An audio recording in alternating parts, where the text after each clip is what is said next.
I can see the screen live now. Okay.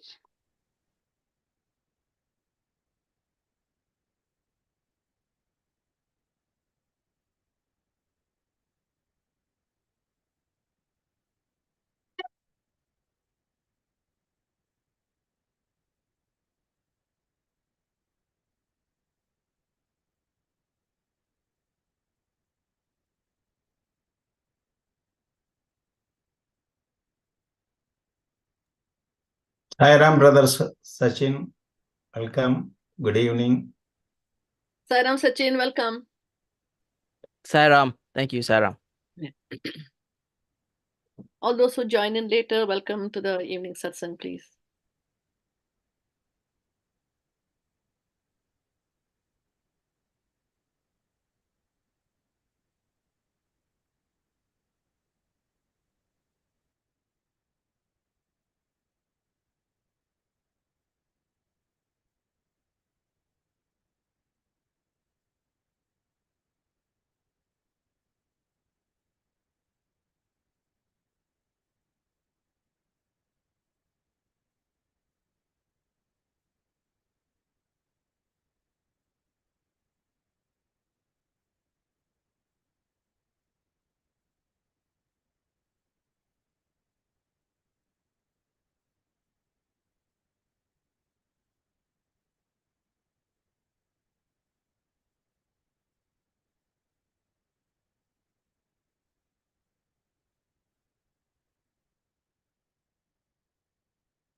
Oh.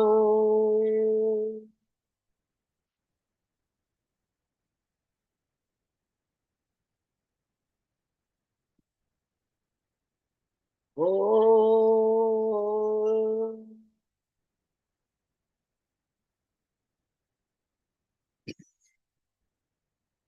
Oh.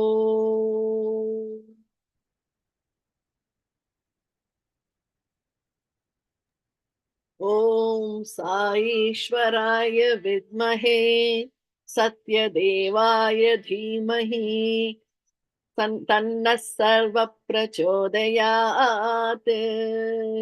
Om Sai Ishwaraya Vidmahe Satyadevaya Dhimahi Tanna Sarva Prachodayat. Om Sai Ishwaraya Vidmahe Satyadevaya Dhimahi Tanna Sarva Prachodayat. Om Shanti Shanti Shanti. Om Shri Sai Ram. As we gather here today, we acknowledge we are on Treaty 6 territory and homeland of the Métis. We pay our respects to the First Nations and the Métis ancestors of this place and reaffirm our relationship with one another. Om Shanti, Shanti, Shanti. Om Sairam, my humble pranams. My humble pranams to my beloved Swami and namaskarams to all. It's my privilege to welcome each one of you today to our special satsang. Most of you would have heard the speaker on various social platforms. What's humbling about him is that he agreed to talk to us today, though we are a very small center. And here we are today seeing so many of you join us this evening. It's heartwarming. Thank you all. Before I invite our regional president, Brother Bala, to introduce our esteemed speaker, I kindly request Brother Shiva, who is the president of our SSIO, Canada National Council, to say a few words. Brother Shiva. Thank you so much. My humble pranams at the divine lotus feet of our dearest Bhagavan Sri Satya Sai Baba. Thank you, Sister Savita, for the very kind introduction. As you mentioned, despite being a small size center, your love and dedication to organizing and sharing this event with devotees across Canada is truly immense and inspirational. So thank you. Let us first express our gratitude to Bhagavan for blessing us with Brother Arvind's presence in homes across the country this evening. I would like to take this moment to recognize the importance of devotees such as Brother Arvind and the role they play in this avatar mission. Not too long ago, just 2 weeks ago, our dearest Professor Anil Kumar, who had spent and traveled across Canada at least 2 to 3 times over the last few years, a selfless devotee merged at the divine lotus feet. Let us share our gratitude for their incredible service to all devotees across the world. They play a vital role in all our spiritual development. May Swami preside over this gathering. He is the silent witness in our thoughts, words, and deeds. This week we observe a very important day, Sri Satya Sai Aradhana Mahotsavam. May we take this occasion to introspect and grow closer to him. Om Sri Sai Ram. Thank you so much, brother. Now I invite our brother Bala, our regional president, to take over. Thank you all once again, Brother Bala.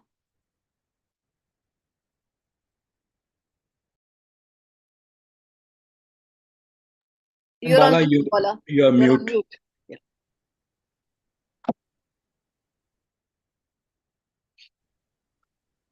Sairam to all the brothers and sisters who are attending from all over Canada, and good morning, and Sairam to our brothers Aravind Balasubramanya, who is from India, and a warm good morning for him.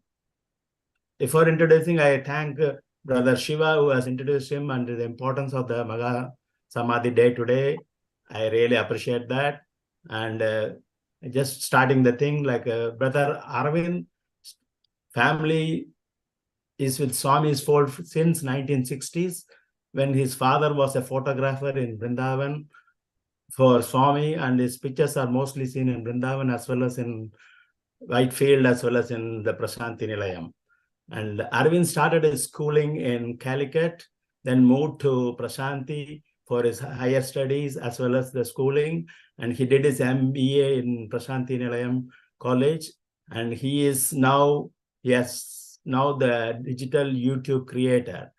He has served for the Radio Sai Harmony Global for 14 years in his lifetime, and he is an ardent devotee and is a Swami storyteller for his whole life since his career started. And I also want to remember him as a photographer, as a director of various stories, screenplays played in Prasanthi Nilayam in front of Swami. He has been appreciated many times on and off in various places throughout the world.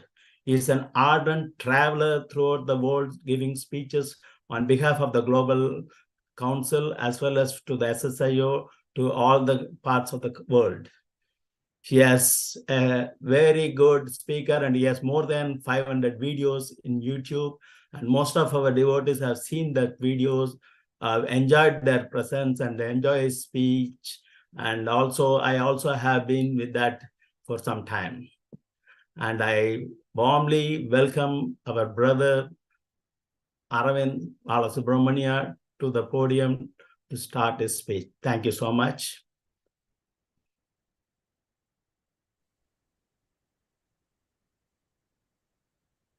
You're on mute, brother. Om Shri Sai Ram. I offer my most humble pranams at the lotus feet of beloved Bhagwan. Dearest Swami, respected elders, dear brothers and sisters. Before I begin, I just want to ensure that I am being heard clearly. And I would like to request whoever it is possible to switch on the cameras, not the audio, so that I can see and I don't look at black boxes on my screen.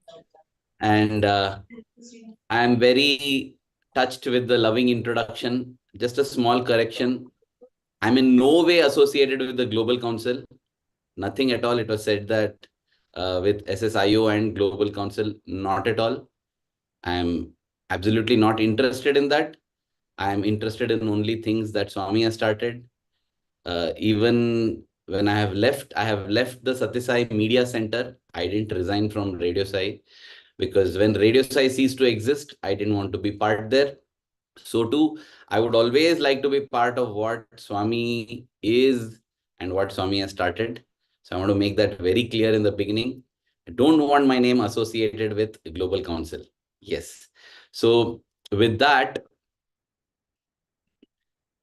let me take you back to the 13th of November, 1987. It is a day like any other, and yet with Swami, no day is like any other. Every day is momentous. Every day is magnificent. And that is why our goal in life, our aim in life should be to spend every day with Swami. That is the only way to make every day fulfilling and fully filled. So as I said, the 13th of November 1987, as the sun dawned over India, over Puttaparthi, it was like any other day, and yet it was a day like no other. What happened on this day is, as the devotees waited for Swami to arrive for darshan, those days Swami would live in the Prashanti Nilayam Mandir itself on the first floor. And what we consider as the interview room was also the room from which Swami would emerge for darshan. He would emerge from there, walk around the ladies' side of the darshan hall, then the gents' side, and then walk back inside. That day, as everyone waited, it began to rain.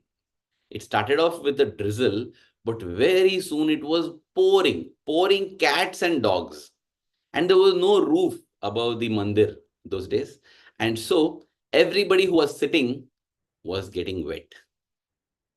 Now, many from the gents' side began to get up and go under shelters that were nearby under a tree. Somehow the ladies seemed to be always more devoted, more determined, more disciplined maybe. They continued to sit in the rain, getting wet, drenched. They didn't want to get up and leave before they had Swami's darshan. Swami describes the hallmark of a true devotee. Swami says that having determined to achieve something, the devotee never gives up. Either the Lord has to come and grant that, or the devotee collapses from the effort. These are the only two acceptable results for a devotee, nothing else. So determined that I will get what I seek, or let me collapse and die with the effort. Yeah, to a certain extent. So the lady sat there, continuing to get wet.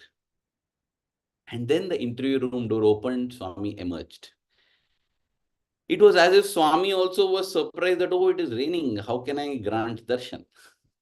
The leelas of the Lord, the sweet plays that he makes.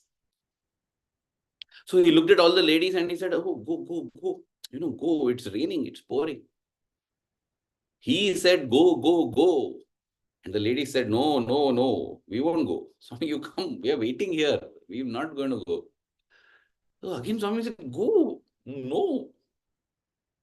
Ayyo, Swami said, like it was like, He patted his own forehead thinking, "Arey, what? These people don't listen to me." Okay, I'm coming. Swami had decided to walk around for darshan, not skip the darshan round. So Swami was in the sheltered mandir portico. He walked ahead and then put his first foot down from the portico. Even as his toe touched the ground, instantly, that very moment, the rain just stopped. It is not like it reduced, it came to a drizzle and then, no, no, no, no. Stop, just direct halt. There was a gasp of wonderment that went across the darshan grounds. Naturally, we never see something like this, where heavy pouring rain just stops as if a shower has been switched off. And Swami walked. He walked around collecting all those wet letters.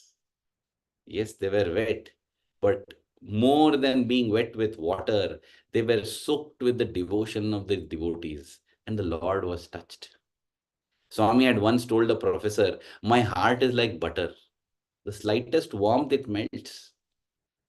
If at all you feel the Lord is not responding and the Lord has not melted, it's because your warmth has not touched. That's all it is.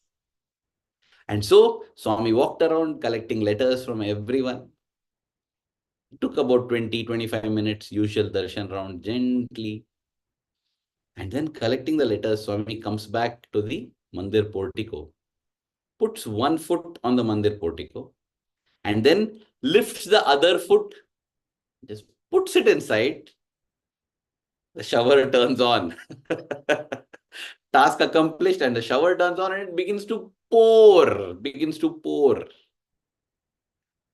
What a Leela. This was recounted by Professor Bhanuji Rao, who for a long time served as a visiting faculty at Sri Sathya Sai Institute of Higher Learning. He has been a devotee from several decades. And he was that day in the portico witnessing this Leela Supreme of the Lord. Like I said, the 13th of November 1987 is just any other day.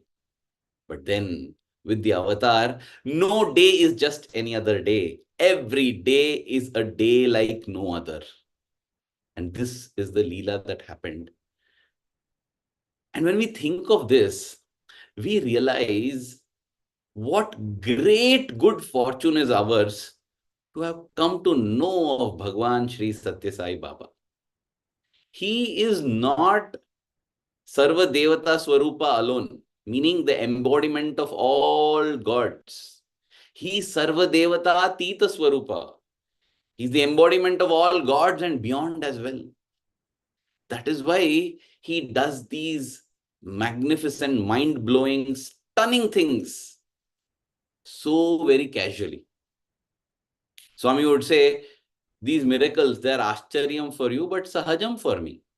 Meaning they are awe-striking, wonder-filling, amazing for all of you. For me, it is sahajam, natural. It's just natural. Just like we breathe, like that I do miracles. So nothing so out of the world in that.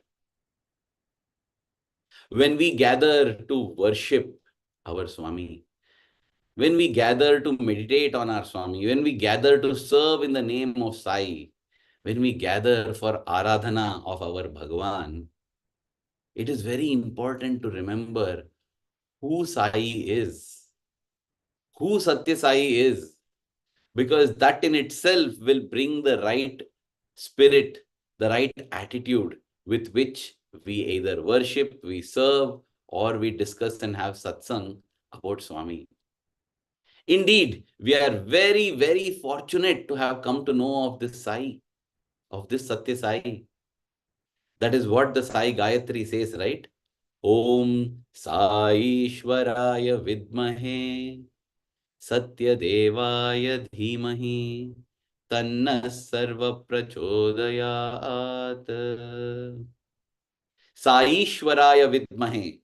Having come to know of this Sai Ishwara, the Lord Supreme, Satya Sai, Satya Devaya Dhimahi, I meditate. Vidmahe means to know. That is how the first sentence of every Gayatri ends. Dhimahi means to meditate. I meditate on the Satya Deva, on the Lord of truth, the absolute truth. There is only one, that is the truth. And that truth is Satya Sai. The name itself says. The third line, Prachodayat, means what he grants us. What does he grant? Tanna Sarva Prachodayat. He grants us everything, including the highest liberation. Very, very special. I have not seen any Gayatri having Tanna Sarva Prachodayat. Different things are there, what that Gayatri grants us. It grants us Lord Shiva, it grants us this aspect, that aspect. But Swami grants everything. So magnificent it is. If we just meditate on this Sai Gayatri, it is enough for life. That is my go-to mantra, by the way. Every time in the day, this is what I keep chanting. I believe it to be the most powerful mantra in the universe, the Sai Gayatri. The way it emerged is fantastic. It is a story by itself. I shall not go into it now. But it was revealed. It was revealed as an inspiration to the great scholar and sage, Gandikota Subramanya Shastri Garu, one day before Christmas. It just erupted from within him. Because he was wondering, what is this inspiration that is coming? Should I share it or not? And he was giving a talk that time to all the Westerners in Vrindavan. And Swami looked at him and said, don't hold back, Shastri Garu. Let it come out, let it out. And out came this beautiful Sai Gayatri. That's a wonderful story, as I said. And this mantra is so powerful. And it reminds us in whose presence we are.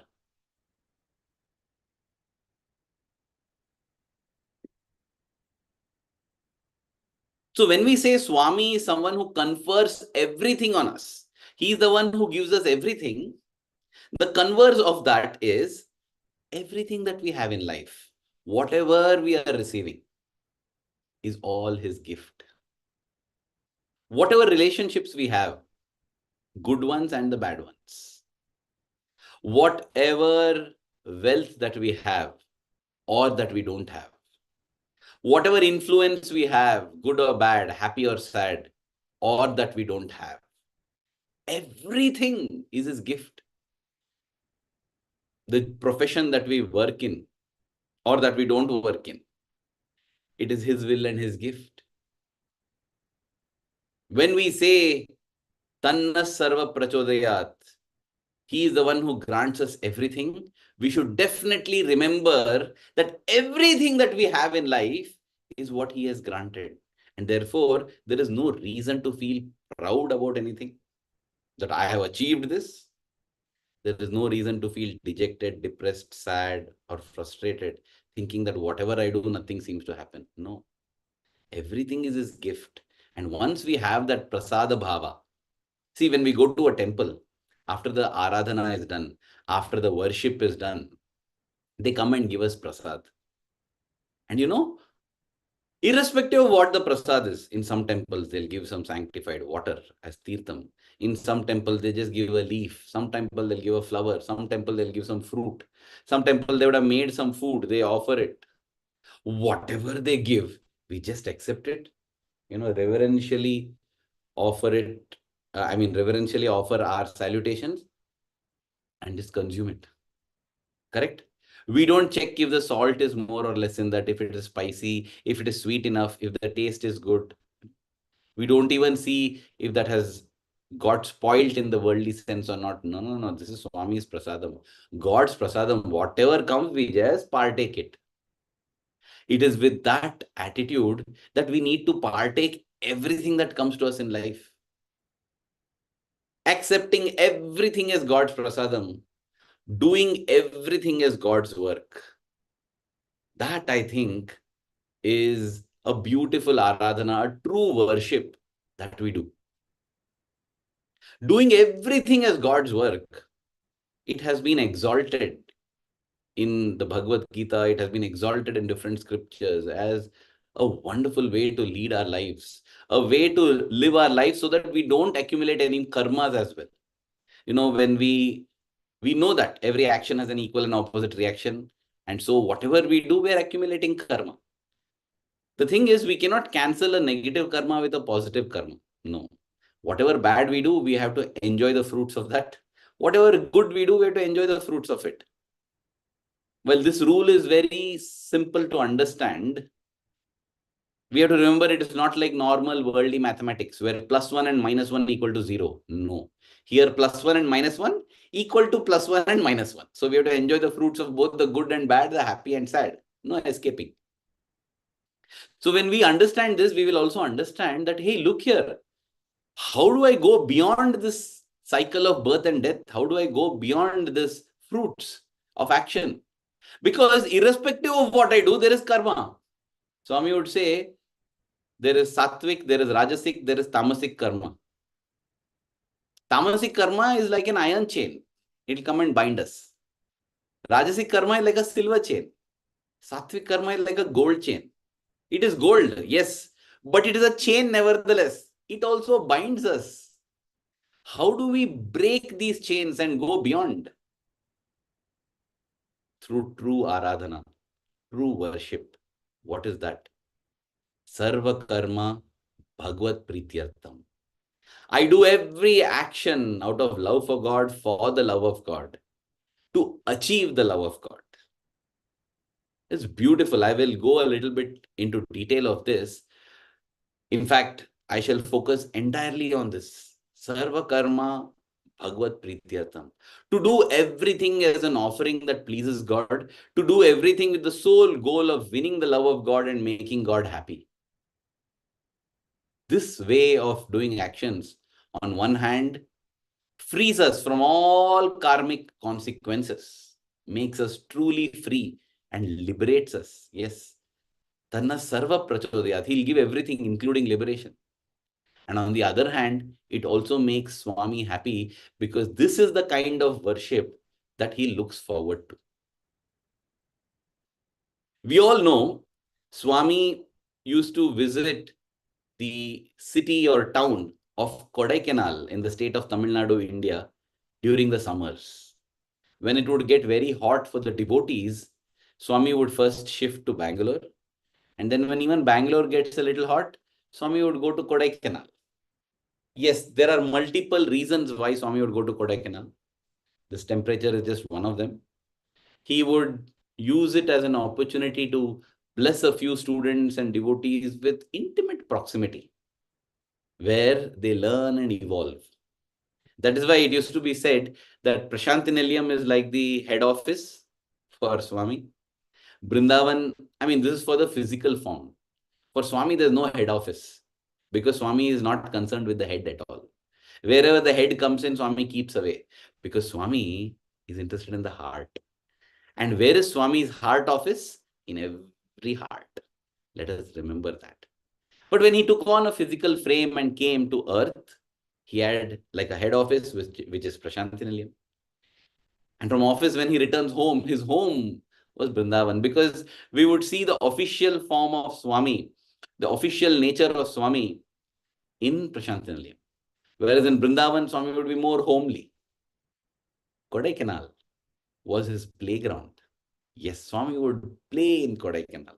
And that's why those who have been blessed and privileged to witness him there, oh, they go on and on about the beautiful stories there. I personally have never seen Swami physically in Kodaikanal, though I visited Kodaikanal years later and saw the magnificent work that has happened there at Sai Shruti. Salutations to Swami for maintaining and building that place so beautifully. A little museum has been built. Next time any of you travel to India, make it a point to visit Sai Shruti, Swami's ashram in Kodaikanal. Two great devotees. They don't wish to be named, so I don't name them, but they are solely responsible. They are beautiful instruments of Swami who, in their silent, unofficial manner, have made this place so beautiful today. It is living up to its name of being Swami's playground. You can even see a little museum there of different artifacts and objects that Swami used, right from his footwear to his pen, to his notepad, to his table. So beautiful it is. Yes, so I'll come back to Kodaikanal. How did Swami's visits to Kodaikanal begin? The first recorded visit of Swami to Kodaikanal is in 1957. Swami had been there, and at that time, I think the privilege of hosting Swami went to Mr. Venkatamuni, who was the transport commissioner in Madras, in Chennai today. It is Chennai today, back then it was Madras. He and his wife Sushilama very lovingly hosted Swami. In 1957, when Swami was in Kodaikanal, along with him were also two monks, two sannyasis from the Divine Life Society at Rishikesh, that is the ashram of Swami Shivananda. Swami has visited Swami Shivananda, blessed him. That's another story altogether. But these two monks, so Swami Sachidananda and Swami Sadananda, were with Swami at that time. That was the first visit. In fact, it was during this first visit that famous episode recorded in the Satyam Shivam Sundaram of not an army officer, a government servant from Bhopal, Madhya Pradesh in India. He tried to commit suicide, and how Swami left his physical frame and took up different bodies and went and saved him. That is another beautiful story. I'm sure most of you know it. Well, those of you who don't know, I have made a video on that. I don't have time to go into that here, but it happened during Swami's first visit to Kodaikanal in 1957. After that, Swami visited Kodaikanal continuously for 9 years till 1966. And then Swami stopped going to Kodaikanal. There's the reason why I'm telling this whole story. For almost 15 years, 1966 to 1981, Swami didn't go to Kodaikanal at all. In these 15 years, in these years, Swami set up a school at Ooty. And Swami began to visit Ooty regularly. So the Ooty school, the primary school, later this Ooty school was merged into the primary school at Puttaparthi. But for a few years, it was there. And again, the stories from the Ooty school, that can be an entire satsang in itself. Beautiful leelas, beautiful time that these little children and the teachers enjoyed there at the primary school in Ooty.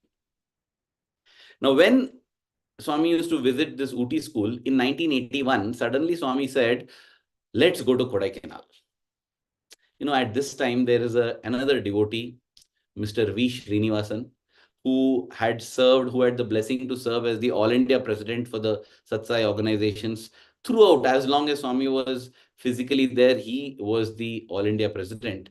And he had a bungalow in Kodaikanal. They had purchased it in 1973, and they had converted it into a home for Swami, kind of. And Swami said, I had promised I'll come to your home, I will come. And that is how in 1981, Swami visited Kodaikanal. At that time, Mr. V. Srinivasan was with Swami at Ooty, and Swami said, I'm coming. His wife had just wound up everything at Kodaikanal and they were leaving. Their son was having high fever, but Swami said, I'm coming. So they immediately rushed and made everything ready for Swami's visit. And Swami visited them, granting them bliss supreme. Swami stayed with them at their home, at their bungalow in Kodaikanal. What a beautiful time to wake up to Swami, to have breakfast with Swami, to have satsang with Swami, to spend the whole day with Swami, to have a walk with Swami. Dear brothers and sisters, we can do it even today in our heart. In our heart. And believe me, trust me when I say this, that when we sincerely yearn for that, seek that, and start living in that manner, we will experience that same joy, because it is the same Swami who was in Yajur Mandir, who is now in our Hridaya Mandir, who was in the Trai Brindavan, who is now in our Hridaya Brindavan, who was in Sai Shruti and who is now in the Shruti of our hearts, in the songs of our hearts. We will experience that. So the Srinivasans, they enjoyed that divine proximity. After that, Swami began to visit every year to their bungalow in Kodaikanal, and they were so happy. In 1983, Swami was given a piece of land by a devotee whose name is Sri Narsimhachari. I feel it important to recollect all these devotees who had the great blessing and privilege to offer their heart and whatever they had to Swami with great love and silently. I don't think we should forget these devotees, because, in the beginning it was said about Professor Anil Kumar, another great devotee. So much I have yearned to speak about him, but where do I begin? Where do I end with his stories? Oh God. But surely in this, as part of this satsang, I will include some beautiful stories that Professor Anil Kumar sir had narrated to me also personally. So I will narrate them. But here, this devotee, Narsimhachari, he offered a piece of land by the beautiful Kodai Lake. Kodai Canal has a huge lake, Sylvan, beautiful lake. It's almost 4 to 5 kilometers in its circumference, in its boundary, that long. So he offered a piece of land by the lake and he said, Swami, it's for you. So in around 1984, Swami said that when I come to Kodaikanal, the Rajmata, the Rajmata is another great devotee from Jamnagar. The Jam Sahib, he is the one who built the beautiful Somnath temple. It's one of the Jyotirlingas. Uh, in India, it is the first Jyotirlinga that is mentioned in the Jyotirlinga Stotra. In fact, on the channel, I have done another beautiful video about this Somnath temple and the Rajmata and the Jam Sahib. Just suffice now to say that this Rajmata has been another blessed devotee who has given so much to Swami. Of course, if you ask her or her family, they will never say they have given, they will say they have only received from Swami, because that is the beautiful thing. The devotee always says that I have not given anything to the Lord has given everything. And the Lord always says that no, I am nothing, I am the servant of my devotee, the devotee has given me everything. That is the beautiful relationship between the Lord and the devotee.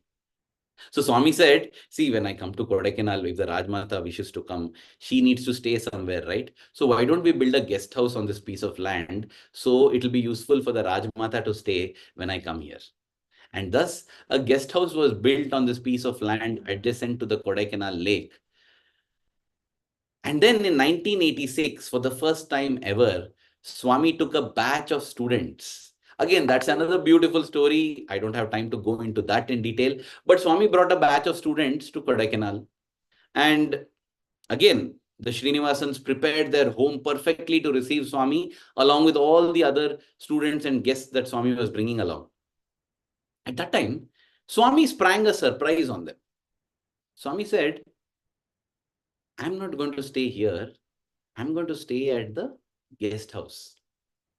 Huh, Swami? No, because the guest house is slightly bigger in size. It can accommodate, it has got large grounds where devotees can gather.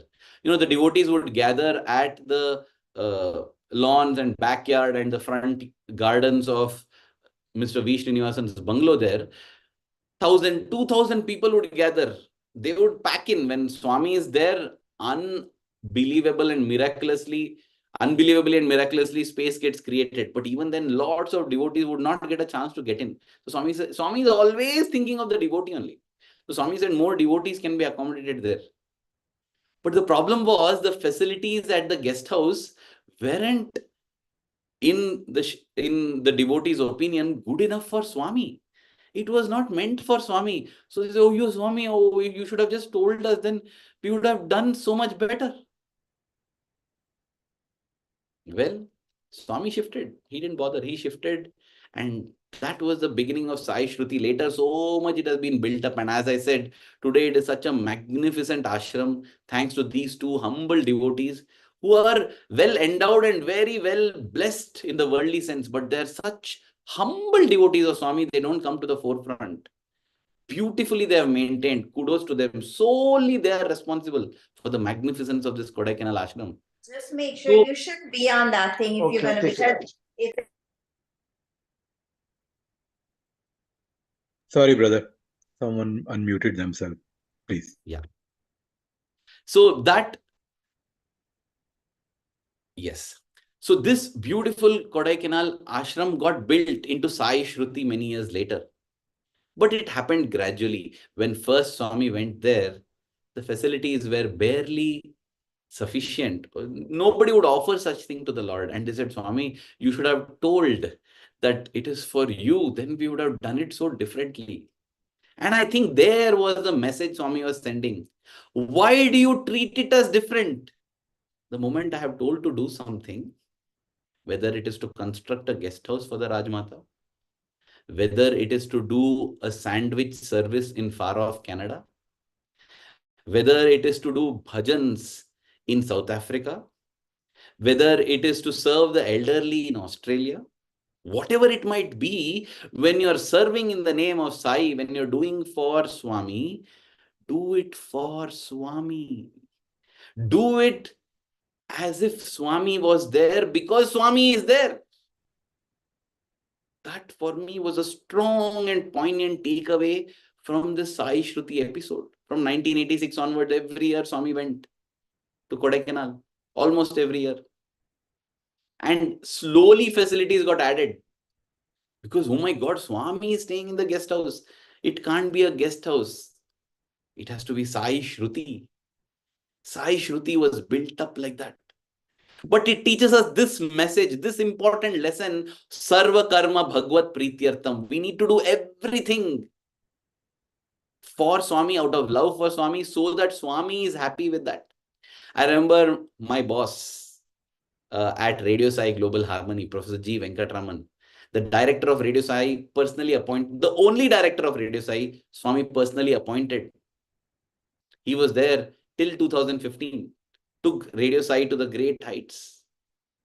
Swami entrusted Radio Sai with him.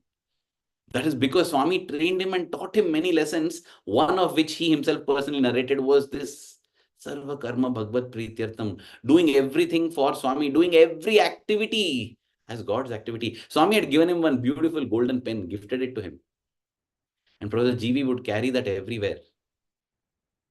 One day, Swami saw him, he didn't have the pen. Swami asked him, where's the pen that I gave you? Oh, Swami, it's in the room, it is there. Then Swami said, why are you not using it? He said, Swami, that is a pen Swami has gifted. I use it all for Swami's work and divine work only. Normal day-to-day work, I don't use that pen. Swami then reprimanded him and said, don't separate things as Swami's work and worldly work. No. Everything you do it with Swami in your heart, right? Therefore, everything is Swami's work. That is Sarva Karma Bhagavad Prityartham.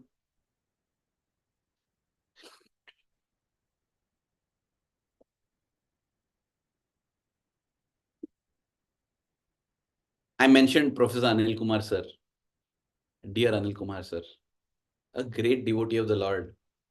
Swami's Hanuman. Oh, I don't think any devotee has had the blessing of making Swami laugh and making everyone around him laugh the way Professor Anil Kumar did. That is why, when a couple of weeks ago, when he passed on, oh, it was such a huge vacuum, such a huge loss. When Rama left the earth, he left behind Hanuman. Hanuman as a Chiranjeevi. Chiranjeevi means one who lives forever. And it suddenly felt, oh, Sai Rama, you left, but you've taken away your Hanuman. The one who sings your glory so eloquently, so beautifully. The one whose possibly every hair would say, Sai Ram, Sai Ram, Sai Ram. Oh, what a loss. But I don't think that he will also truly leave, because Hanuman is supposed to be a Chiranjeevi, whether it is the Hanuman of Rama or of Sai Rama. So he will live on. And yes, many times people asked me, brother, why don't you make a video on Professor Anil Kumar sir? Anil Kumar sir, yes, but as I said, where do I begin? Where do I end? Just like the Lord's stories are endless, his experiences with the Lord are so many. And that is the reason why I think I didn't make a tribute video to Anil Kumar sir, because you can't make a tribute video to Anil Kumar sir. You have to keep making multiple videos. And possibly this is one sharing of a few of his experiences, which again highlight this aspect of Sarva Karma Bhagavad Prityartham. I will actually conclude with 5 little episodes, 5 stories from that he had narrated, which happened during the 1990 summer course. The summer course in Indian culture and spirituality. That was when Swami in Vrindavan, it happened always in Vrindavan. On one occasion, it happened in Ooty, where Swami would gather the students and deliver discourses and have experienced and expert speakers deliver lectures on Indian culture and spirituality. It was an intense course spanning 15 days to 30 days. And Swami took great efforts in organizing this. In fact, Swami used to have summer courses in the 1970s. And then again, it had got discontinued and it restarted in 1990. In the 1970s, when Swami used to hold a summer course, on one occasion, Swami was in Bombay, today the city of Mumbai, and he said, I have to leave because, summer course I have to prepare for. They said, Swami, even if you go a day late, everything will be ready, Swami. Why do you worry so much? You please stay one more day. Swami said, what? It's easy for you to tell like that, because if any work of yours is incomplete, you will just tell Sai Ram, and I'll come to your rescue. Whom do I call out for? I'm an anatha. I'm an orphan. I don't have anybody to call out to. I have to go and do it myself. Swami says, God is only anatha. God is only orphan. Anatha means one who doesn't have a natha, one who doesn't have a Lord. And God says, Swami is the only one who has no Lord above him. So he says, I am the only orphan in the universe. None of you are orphans because I am there for you. Sai Mata is there for you. Sai Pita is there for you. On one hand, that beautiful message comes. On the other hand, it shows how Swami doesn't use his powers for himself. He uses it only for others. And how he does humanly the hard work. And that is what we will see. We will see how Swami did and taught this Sarva Karma Bhagavad Prityartham. In 1990, when Swami decided to restart the summer course, at that time, the newly appointed principal of the Brindavan campus of the Satsang University was Professor Anil Kumar. Anil Kumar sir was there and he was the principal. And here is the A, B, C, D, E of Sarva Karma Bhagavad Prityartham that Swami taught him. So, first, what is A? A is attention to details. That is one way, that is one of the important ingredients to ensure Sarva Karma Bhagavad Prityartham, that we are doing everything to make Swami happy. So, there's the auditorium in the Brindavan Institute, and that auditorium has about 1,000 to 1,500 chairs, which are all fixed to the ground. And that is the venue for the summer course. There would be about 2,000 students who would fill up all the chairs, and even the gaps on the floor, they would sit on the floor. And then Swami would come and give discourses there in the auditorium. All the other erudite speakers also would speak there. So Swami called Anil Kumar sir and told him, just ensure that all those chairs are properly fixed, because it's been quite some years since we have used the auditorium for such a grand occasion like this. So it should be spruced up and made ready. So Anil Kumar sir quickly called students, made them into batches, and different groups were allotted different rows, and each group will go through the rows, check all the nuts and bolts and fix the chair. Everything should be done.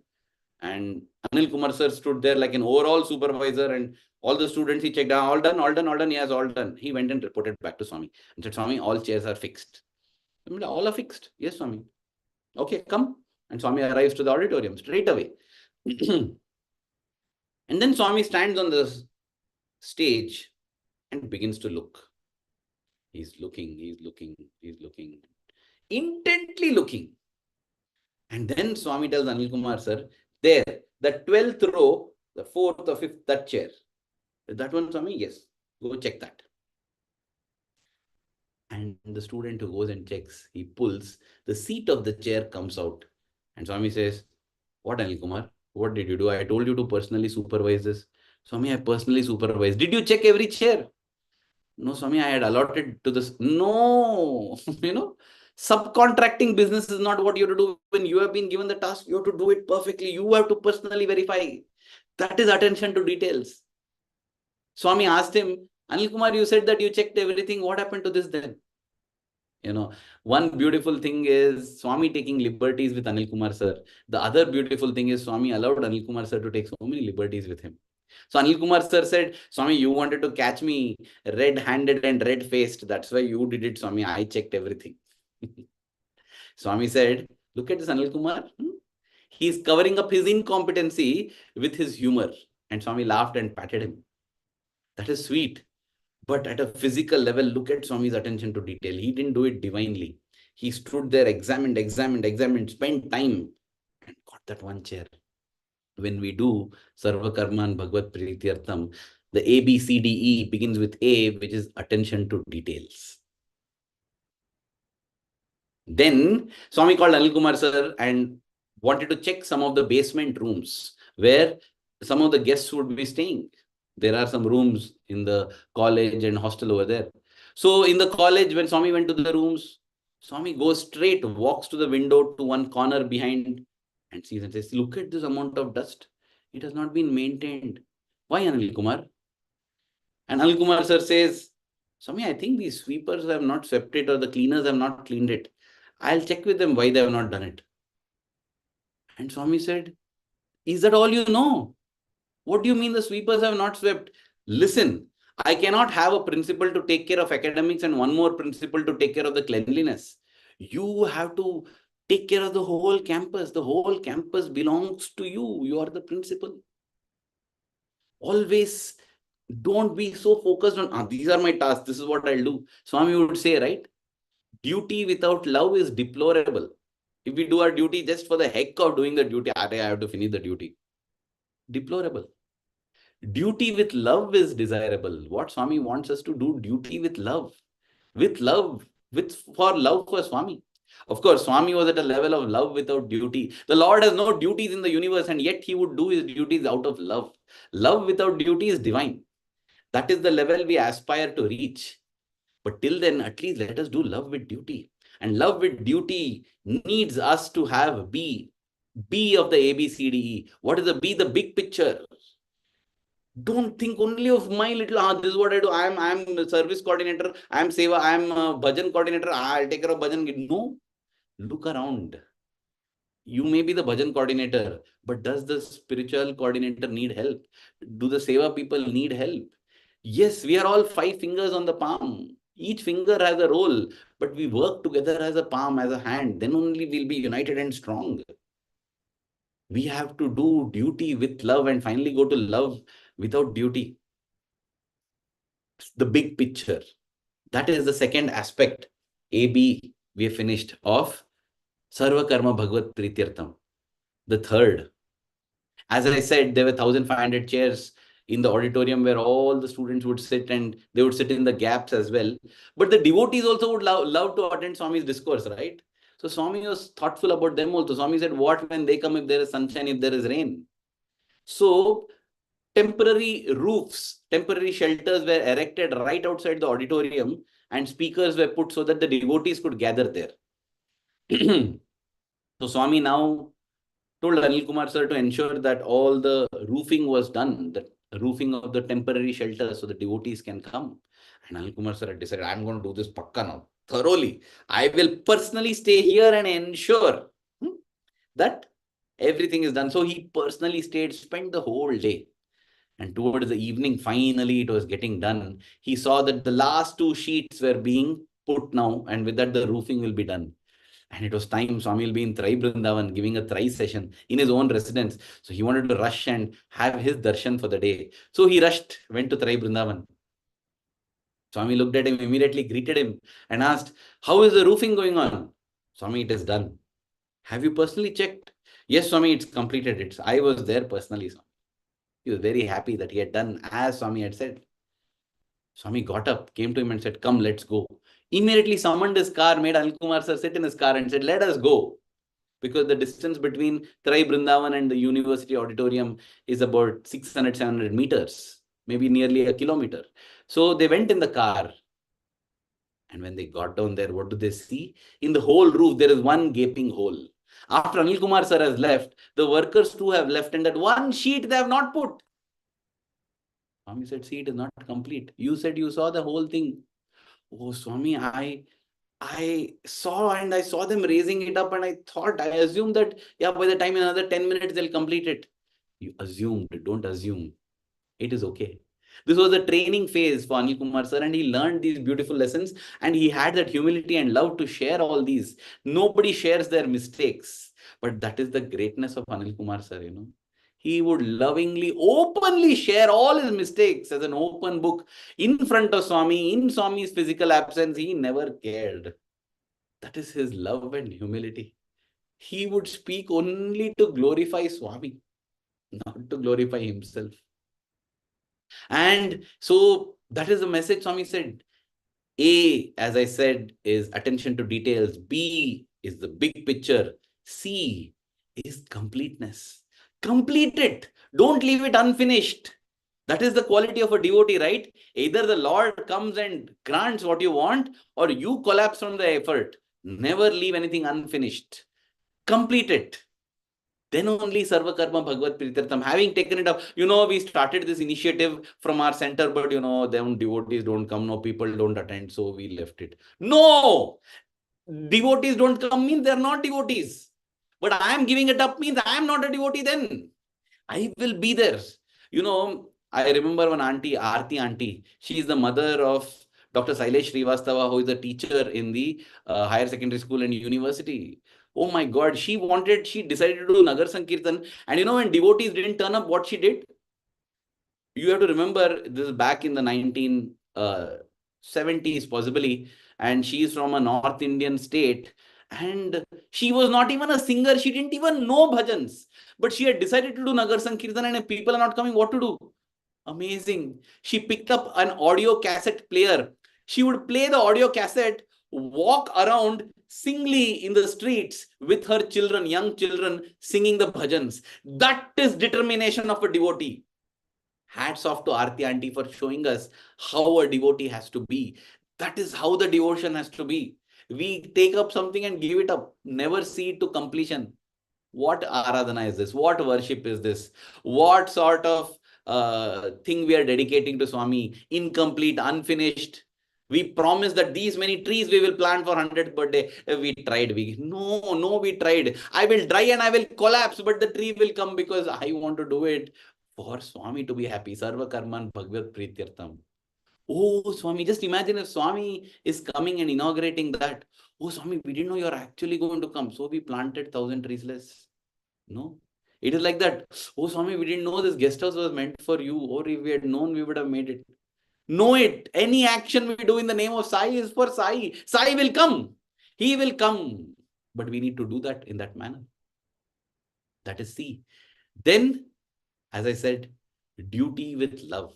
Duty with love means going beyond the expectations of duty. I am expected to do this much, I'll do and come back. No, I go beyond it, because duty, that is A, B, C, D, the D.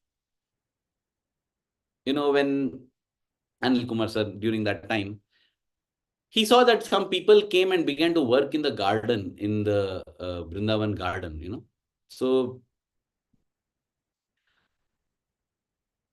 yeah, I'm sorry. Before I go to that, I remember that I forgot to mention about that cleanliness part, right? So Anil Kumar sir got all the rooms cleaned, and next day when Swami came and checked, he was very happy. But what had happened was, so Swami asked him, he said, oh, so good. So how the rooms are so spick and span now? He said, Swami, our people came and cleaned. Swami said, don't say our people only. Devotees from Argentina also came and cleaned. Indeed, that had been the case. Some devotees from Argentina wanted to offer their love for Swami. So they came and they helped in cleaning up the whole place. But Anil Kumar sir was thinking, what will Swami tell, if I tell him that some devotees came? So he just said, yes, Swami, our people cleaned. Swami knows everything. Swami knows everything. But we should know that he knows everything. And that aspect got highlighted in this other incident that Anil Kumar sir so lovingly narrated, of how there he noticed that in the garden, the Vrindavan college has a beautiful garden. That garden has been awarded as the best garden multiple times. Very well maintained garden. So there were some people who were doing the weeding, maintaining the whole garden there. And he just asked, who are these people? They are people from the army, devotees from the army. Sir, they come every Sunday and they do like this. They've been doing it from so many months and years now. Oh, okay. So he left it. Then Swami comes one Sunday morning when he's sitting in the office and doing something. That Sunday morning, suddenly he sees Swami at the office. Just imagine that. At your workplace, Swami is at the door. As I said, all these things Swami has done physically so that we remember that this happens even now. When we go to our workplace, let us picture Swami there at the entrance and let us do our work, our duty with love for Sarva Karma Bhagavad Prityartham, for Swami. So Swami was there. And Swami asked, Anil Kumar, who are these people in the garden? Swami, some army people. What are they doing here? Swami, they are maintaining the garden. Who allowed them in? Oh Lord, I mean, he was just thinking from years they've been doing, I don't know, Swami, I think this is the tradition. They come and work. Swami said, have they got the principal's permission? You are the one who owns this campus. The principal is responsible for the campus. Swami, I don't know. What do you mean you don't know? How can you be so negligent in your duties, Anil Kumar? Swami reprimanded him. Anil Kumar said, no, I will go and do my investigation. So he went and did a thorough investigation. Found out about each person. He found out there's a colonel from Punjab who is coming and doing this. And he's leading this team and everything. And finally he said, okay, I give you permission. He gave permission. And he said, next time when Swami asks, I have the answers ready. So Swami came again. Again, that same evening, Swami came. And Swami asked, they're still working. Swami, they're so and so, this, full details. He was very happy. I've learned my lesson, Swami, so I know it and I have permitted, Swami. Because I have found out about them, I know that their intentions are good and I feel it is worthwhile and therefore I have given them permission. Now Swami smiled, walked straight to the colonel who was heading the whole group. And Swami said, how are you? And then Swami said, where's the ring that I gave you in Delhi? Now Anil Kumar's jaw dropped. Oh, Swami knows this person. Ring he has already given him in Delhi. I thought these are all newcomers, possibly, maybe. And then Swami inquired about his daughter who was studying in medicine, And Swami knew many of the people there. At the end of it, Anil Kumar sir goes to Swami and says, Swami, what is this, Swami? You asked who are these people? You know it already. Why are you doing this, Swami? As I said, these were the initial years. Swami said, Anil Kumar, I know everything. But being in charge, I want you also to know. And I want you also to know that Swami knows everything and Swami is watching. This is such an important lesson, dear brothers and sisters. The slightest difficulty that comes, the slightest unrighteousness that comes in, wrong things happen in Swami's organization also at times, and we turn a blind eye and say, no, Swami will take care, Swami will take care. What Swami will take care? Swami has allotted our position. Swami has made us a member of the organization. It is our responsibility. Yes, Swami will take care. Swami knows everything. But do we know that Swami knows everything and that Swami is watching every thought, word and deed that I do? How can I do this? How can I be an escapist like that? D is duty and E is escapism. Don't have this escapism. A, B, C, D, E, attention to details. B is big picture. C is completeness and commitment. D is duty with love and then finally doing love without duty. And E is escapism. Avoid it. We escape. Slightest challenge that comes, we don't know what we can do, brother. What we can do, sister. What we can do, Swami knows, Swami will take care. Yeah. Oh, Swami will take care. Yes. Then why are you and me here? You and me are here with a reason and a purpose. Swami has given us that role and we need to do it. Yes, that is what Anil Kumar sir discovered that day. Swami knows everyone. Swami knows everything. But you are the principal, Anil Kumar, and I have given you that job. As members, as office bearers, we have a role. As a devotee of Bhagwan Sri Satya Sai Baba, it is my role to bleed for Swami, plead for Swami, fight for Swami. Wherever what Swami stands for, Satya, Dharma, Shanti, Prema and Ahimsa is being violated, I have to keep away, I have to actively oppose and fight that.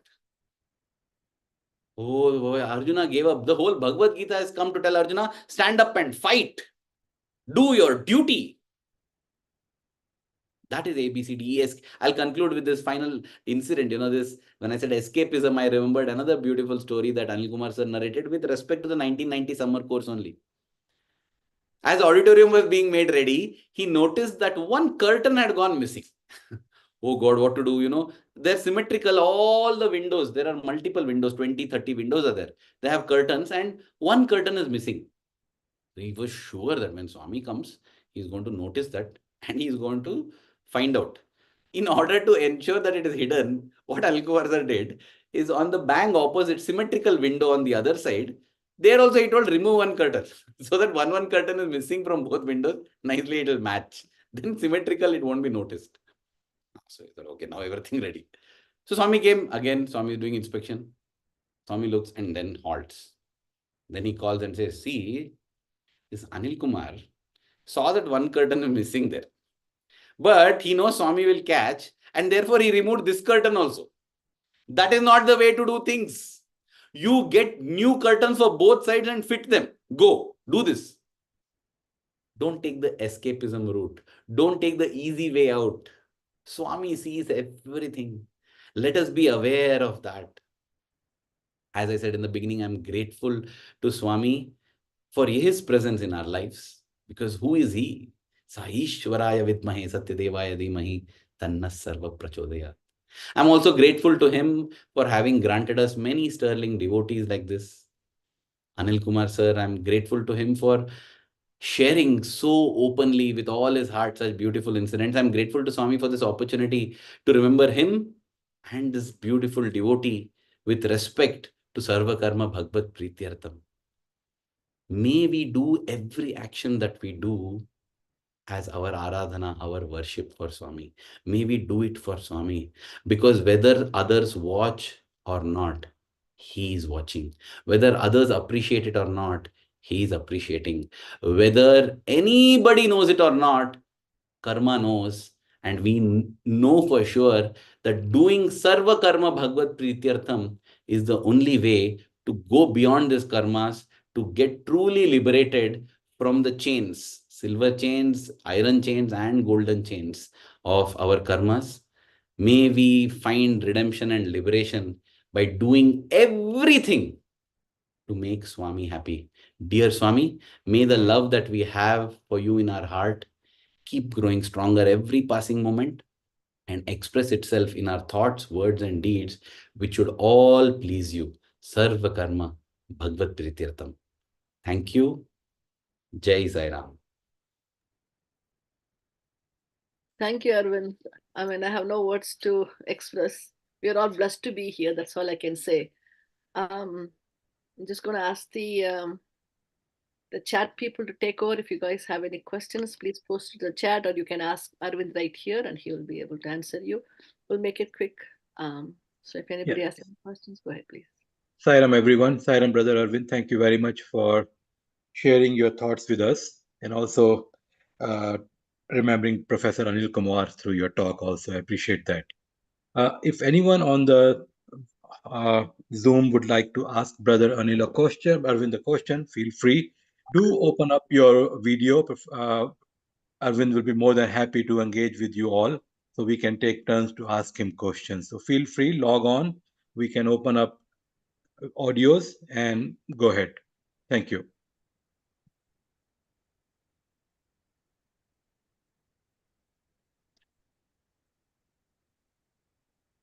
Yes, Sister Vasudha, I can see your hand raised. Yeah, please. Sairam, Brother Aravind, this is wonderful to hear you speak. It almost feels like I'm seeing you in person. I've seen your videos and talks so many times. I somehow didn't even make the connection that it's Brother Aravind. So it's a really great surprise, and feel like I'm seeing you in person. So you were mentioning that Swami knows everything, and everything is happening by the blessing of Swami. How do we reconcile with present day circumstances? There's wars going on, there's like genocide, hatred, lots of unpleasantness at different levels in the world. Sometimes it feels like, why is Swami silent, if I may so? I'm sorry, but if you can explain how we reconcile it with present day circumstances. Thank you. Actually, this is a very beautiful question. It is a little subtle in its answer, so I'll have to go a little roundabout to answer it. Okay. The crux of the question is, if God is so compassionate, why is he not showing compassion? That's all it is. If God is loving, why he allows all these terrible things? Let's keep God aside. God is the ultimate creator. We'll keep him aside and we'll talk about where humans become the ultimate creator. We make movies, right? We make movies. We all watch movies. We may not accept it in a forum like this, but we watch. We watch movies, and we watch different kinds of movies. We watch comedy movies, we watch romantic movies, we watch horror movies, we watch action movies. All of us are here. Any one of us have watched any action movie? You can just nod and agree. Some nods at least are there. Some don't feel like nodding here. Some have even put off their cameras. Yeah. So we watch action movies where killing happens. My question is, how can you be so heartless? How can you be so ruthless? How can you be so cruel that you watch somebody killing somebody? You are all so terrible then. When I say that, you will say, no, no, no, no, no. Listen, listen. Nobody is actually dying there. Nobody is killing. Then it's entertainment. What the hell are you saying? Somebody is killing somebody and that's entertainment for you? How could you be so heartless? How do you reconcile with that? Brother, chill, calm down. It is entertainment because it is not true. It's just happening on a screen. Nobody is dying. Nobody is killing. What do you mean? I see it. There is so much of hatred. No, there is no hatred. That person said, I'm going to kill you, and he killed him. Yeah, but what you don't see is once the cut is done, they both are sitting and having coffee together. Nobody killed each other. They love each other. They're fine with each other. There is neither raga, neither dvesha. There is no attachment. There is no hatred. That person said, I can't live without you. If you leave me and go, my dear, I will give up my life. And the director says, cut. And then you went your way, she went her way. What happened? You said you can't live without each other. No, no, no, there's no attachment. That's just for the movie. Then why do you say it like that there? For entertainment. For entertainment, yeah. No, I'm going to kill you. I know you're not going to kill me. You're just saying for the sake of acting. Then the movie goes flop. No, the movie can't go flop. But as the actors act in the movie, they know that I'm just playing out the script that is there. So ultimately, neither am I attached to my child, but I show the attachment because otherwise the movie goes flop. Nor do I have any hatred. But I have to show that to correct or whatever, it's part of the drama. All the problem comes the moment we forget that it's a movie. That is why we have people sitting. What happened? It's so beautiful. Or it's so terrible. I can't sleep at night. I get nightmares. Arey yaar, it was a movie. This is what Krishna told Arjuna in the Bhagavad Gita. Don't be egoistic to think you're killing somebody. But don't say that you won't kill. It is your role to do. So also, when we forget, right? See, actually, in the movie, I'm supposed to die. I'm supposed to be poor. I'm not poor.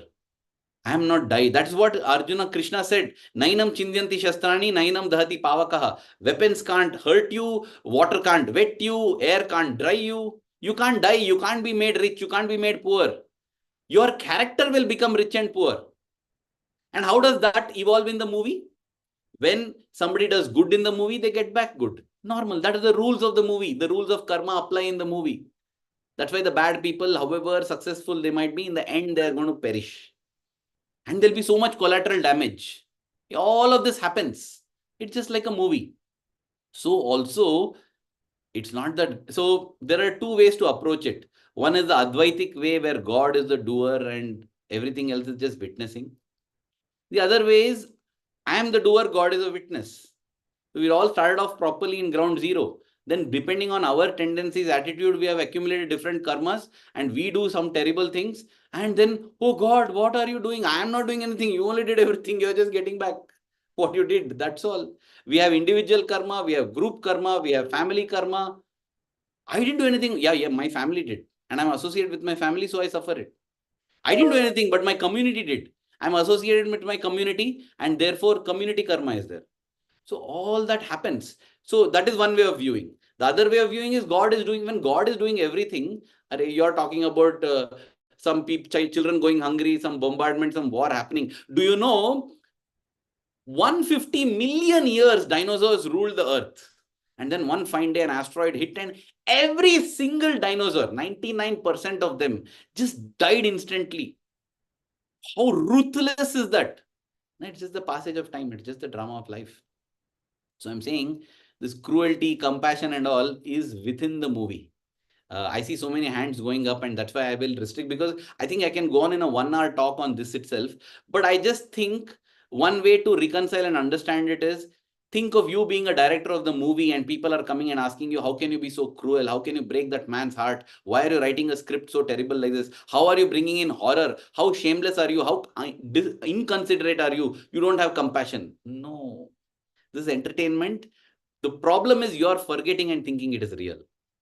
Yes, I see Mrs. Shivbalan. I hope I answered you, Vasudha, Sister Vasudha. Now I'll just move on because there's Shivbalan here. Yeah. Brother Aravind, thank you very much for the opportunity for us to hear from you again. And I just left a question in the chat box as well. And it's related to what you spoke about today about your experiences at Sai Shruti. What's your most memorable moment that you were able to experience with Swami in Sai Shruti that you got to experience? So my most memorable moment with Swami at Sai Shruti happened after Swami's physical departure. I wasn't there. I never, Especially like in the 90s. Huh? Sorry, I got interrupted for some reason, but I left a question in the chat box. So Yeah, I just wanted I'm addressing that. So I never had the chance to physically travel with Swami to Kodaikanal. And therefore, I don't have experiences physically with him. The first time I went to Kodaikanal was just 2 years back or something. That is the first time I have been to Kodaikanal. That is in 2021 or 2022. I'm not recollecting exactly now, but that is when I had been to Kodaikanal. But why I said Kodaikanal is so beautiful is because even in 2021 or 22, I had this experience. Let me share that experience. So when I landed at Kodaikanal, um, I was wondering, like I'll go to Sai Shruti, but it's totally different now. Swami is not there. I said, Swami, I want to experience you. I want to feel you, Swami. I want to feel the love that you would shower. Swami would be the host at Kodaikanal and shower so much love. So I was thinking, Swami, I want to experience all that, but I know it's not possible because yeah, it's not there. Anyway, I went to Sai Shruti. I told my wife, I said, today we know sightseeing. Today we'll all go to this. She also agreed. So with my children, my wife, we all went. We went to Sai Shruti. And as I went to the entrance, I got goosebumps because there was Swami's car. Swami's Mercedes Benz car, fully decked with flowers, and the whole passage made ready. It was like, oh, Swami's here. Oh, I just couldn't imagine what is this happening. I walked in and Swami's residence was open and I saw Swami's table, Swami's chair, everything. Like, as I said, as if Swami is physically there. Even as I'm sharing it, I'm getting goosebumps. It was like that. Then I got to know, I mentioned, right, two devotees. One of those devotees, as I said, he is very well-to-do, but he has offered all his everything, wealth, influence for Swami. So he wants to keep it like Swami is there because he firmly believes that. And many miracles have happened there, miracles of Vibhuti coming, Amrit coming, so much. And so he's a person, as I say, he's a person of very high stature, not just in the Sai fraternity, in India itself, in the administrative circles in India, he's highly revered. The Prime Minister consults him. That kind of a person. He looked and said, Sairam Arvind. And I was like, Sairam, sir. I was like very honored to meet a person of his stature. And he said, yo, come, I'll show you, Swami. He personally took me around and showed the whole Sai Shruti, including Swami's room. And I felt like, Swami, what is this, Swami? I'm just an ordinary person. And a person of this stature, there are at his office at any time 100 people waiting to meet him. And here he is taking out half an hour, 45 minutes, giving me a guided tour of Sai Shruti. The reason I received it is not because of anything that I've done in my life. The reason is because of Swami's love on me. And the reason why he is doing it is not because of anything, but because of love for Swami. That is the magic of love for Swami, which I experienced. And this is my best experience at Sai Shruti. I visited Swami's room. I was there seeing, I saw in such a small room, dear brothers and sisters, even at the peak of so-called Swami's influence, the way so humbly Swami lived. Such a small room. Such a small room. Our bedrooms will be bigger than the entire Swami's residence. That is the thing. Swami showed how we have to live. It's not about ostentation. It's not about size. But personally, this was my most beautiful experience for me in Kodaikanal. When I was wondering whether I can, I'm coming to Kodaikanal at a time when I can't feel Swami's presence. My God, Swami arranged things in such a manner that I got to see all this and felt like I was Swami's guest. This is my experience at Kodaikanal. Thank you, brother. I don't have any other questions in the chat box, neither on YouTube. Is there anyone else who has any questions before we move forward? Sairam, Arvind, Are you able to hear me? Yes. In Bhagavad Gita, after presenting karma, jnana, bhakti, yogam, Bhagavan Sri Krishna, finally in the sannyasa yoga, moksha sannyasa yoga, concludes sarvadharma parityajya mamekam charanam vraja aham tva sarva papebhyo moksha ikshyami masuchaha. Is our present talk sarvadharma bhagavat prityartham? Is it not Bhagavan's recalling the message in this 20th, 21st century in your as a quintessence of the Bhagavad Gita? Absolutely. I would like you to take it, linking Sri Krishna to Sai Krishna. See, for me personally, I don't see any difference. In fact, I have got my regard, love, and respect for Sri Krishna because of Sai Krishna. I don't say Sai Krishna also because for me he is Swami. That's all it is. So yes, in the end, Krishna says, if you give up all, give up everything, sarva dharman parityajya. But very interestingly, Swami has pointed it out. You know, Swami has given the beautiful, because Arjuna is a great disciple. We have to remember that. What Arjuna can understand, most of us cannot understand. And that's why Swami dumbed it down for us as well. Swami made it clear that Krishna did not say sarva karman parityajya. You can't give up action and say, I won't do anything, everything God will take care. No, no, no. Sarva dharman parityajya. And that's why again Swami says, when Krishna said karma phalatyaga, it is about giving up fruits of action. He didn't say sarva karma tyaga, not karma tyaga, but karma phalatyaga. And again, Swami beautifully explains, karmanyevadikaraste ma phaleshu kadachana. Why did he say ma phaleshu and not na phaleshu? Because Swami explains that if you don't have motivation, like if you don't have goals and aspirations, you don't get motivated to do action only. How can I simply study without aiming for the top rank? So it's not about giving up aspiration. Aspire for the top rank and study as if everything depends on you. But having done that, once you have completed the action, willingly offer the fruits of action to God. That's why ma phaleshu kadachana, not na phaleshu. It's not about don't have aspirations. Have your aspirations and work as if everything depends on you. Having done that work, enjoy that work in itself and then offer it willingly to God. Then you become karma free. So I feel when you say that sarvadharman parityajya, that is the level of love without duty.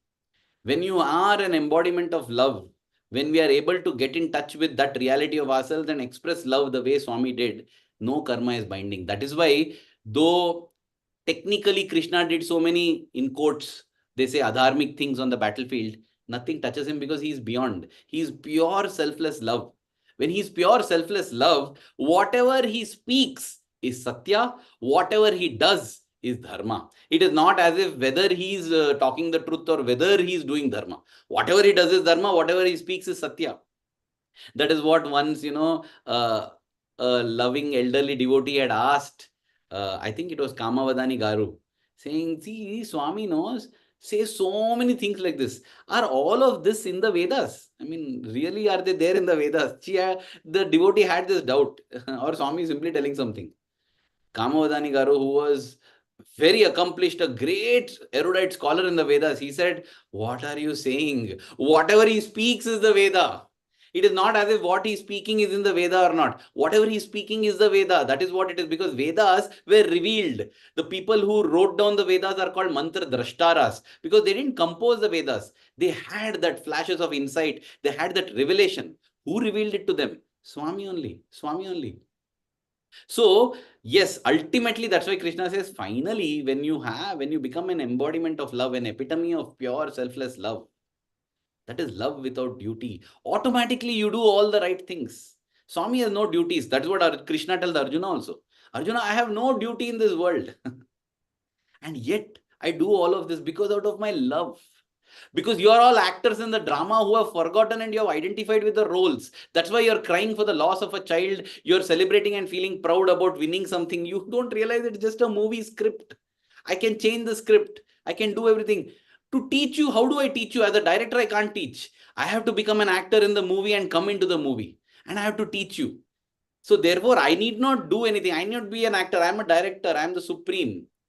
But out of my love, because I see you all actors forgetting your thing, out of my love, I come into the movie. Many movies have been made on this concept also, the Matrix, where somebody enters the Matrix and behaves like part of the Matrix, taking on the limitations of the Matrix, taking on the limitations of the world. At the same time, here and there, I give glimpses of my reality so that you don't think that I'm in the world. And then when you say, Swami, you are God, I tell you that I am God, but so are you. Find out who you are. You have forgotten who you are.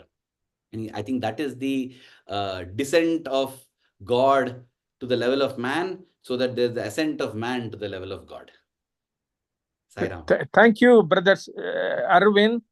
We are all connected by Bhagavan.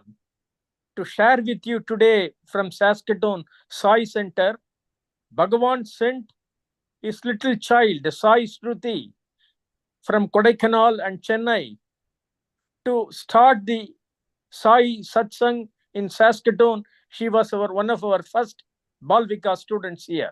So we stay connected. Oh, Sai Ram. wonderful. Wonderful. Her name is Sai Shruti, is it? Yes, Srinivasan and Vidya Srinivasan were here. Oh, and her wonderful. granddaughter studied here. Wonderful. It is when Shruti was born, Sri V. Srinivasan and Srimati Vidya Srinivasan gave their bungalow to Bhagavan with duty and love. Beautiful. And Sai Shruti came to bless our center here as a student sent by Bhagavan. Beautiful, wonderful. So we see the connection. Yes. We are all connected. Yes. I didn't know this. See, this is how Swami works. See, I had no idea about this. I pray to Swami for inspiration. He inspires a thought. I read about it. And now see you. It's so beautiful. Thank you for sharing this. I feel so blessed and humbled. And I'm grateful to Swami. Yeah. And like the 5 Ds, you have given us the A, B, C, D, E. Another glimpse of Bhagavan's loving 5. Panchamugam, Panchakarma. And then closing Bhagavan's words. Deva Pridi, Sangha Nidhi, Paba Bhiti.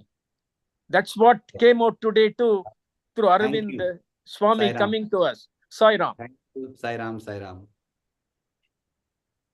Sai Ram. Are there any other questions, or if not, we will move to Brother Sachin. Okay, go ahead, Brother Sachin. Thank you. Sai Ram, my most humble pronouns to the Lotus Seat of Bhagavan Baba. Really want to give a really big thank you to the Saskatoon Sai Center for organizing this event and the many of the behind the back scenes that went to organizing this event, and a special mention to Sister Savita Auntie for really organizing this event and getting this special Aradhana Day treat. Another big thank you to our our national president, Brother Shiva, and our regional president, Brother Bala, for their presence as well, and their to this event. And of course, we want to mention our tech gurus, Brother Sandeep and Samir, for their help and their Q&A moderation as well. Big thank you for that, and their YouTube focus as well for this event. And of course, the biggest thank you to our speaker, Brother Aravind Uncle, and thank you so much for this opportunity. And like you were grateful for having this opportunity to share with Swami, we're also equally as grateful to Swami for having this opportunity from you as well. So really, it really felt like we were in one of your YouTube videos. So it was really special talk, and a really special Aradhana Day treat for us. So very much thank you so much, and Jai Saram. Jai Saram. Thanks to everybody who joined in today. And thanks, Aravind. I'll be in touch with you. Thank you so much. I cannot, no words can express that well. We'll be in touch. Thank you so much. Thanks to everybody who joined in today. Thank you all. Have a Thank wonderful you, everyone. Sai Ram. Sai Ram. Sai Ram, Jai Sai Ram. Jai Sai Ram. Sai Ram. Sai Ram. Sai Ram. Thank you. Sairam. Sairam, thank you. Thank you so much. Sairam, thank you. Sai Ram.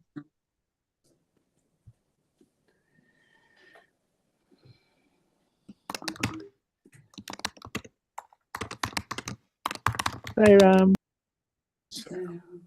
Sarah, thank you very much, Sai Center and Sai Canada for organizing it.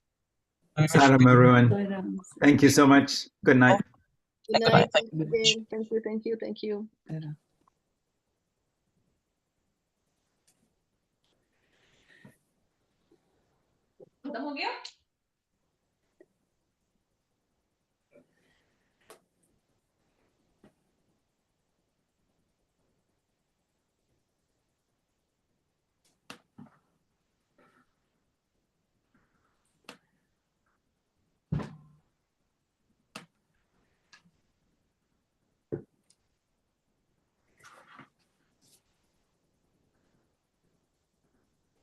Samir and Sandeep, would we have a recording of this somewhere? We didn't record on Zoom today, right?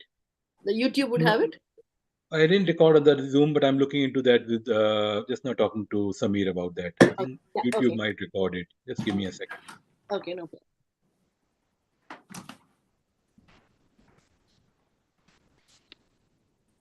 Thank you both very much for taking care of the this part of it.